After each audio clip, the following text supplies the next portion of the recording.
Jamani, hii ramani nimetumiwa na wenzetu ambao wameniambia ni share ili kwamba watu wengine wajifunze wasije wakapata hasara kama wao.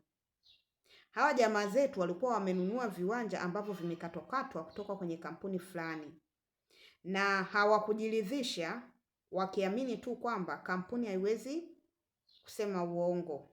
Lakini kumbe hiyo kampuni ya kuuza viwanja haikuambia ukweli kama lile eneo lilishawahi kupimwa na lina umiliki, na huo umiliki sio wa hiyo kampuni. Kuna mzee ambaye alikuwa anamiliki pale, ila yule mzee alikuwa amekubaliana na kampuni kwamba iuze alafu akabidhiwe pesa, ndipo atoe hati miliki iweze kufutwa.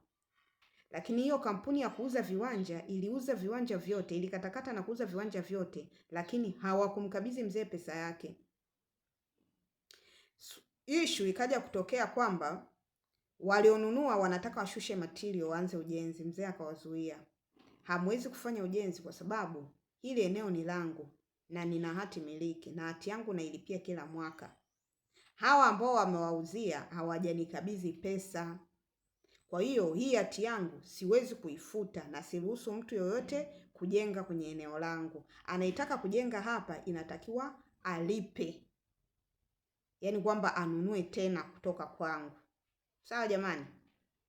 Haya mambo yote hawa wanunuzi wangejua mapema sana kabla hawajafanya malipo aina yoyote. Kwenye ile hatua ya kwanza kabisa ya kujiridhisha, wangegundua kwamba ile eneo limepimwa, limesajiliwa na lina umiliki. Kwa maana hiyo, hawa wanunuzi kwa hatua hii hawawezi kufanya chochote.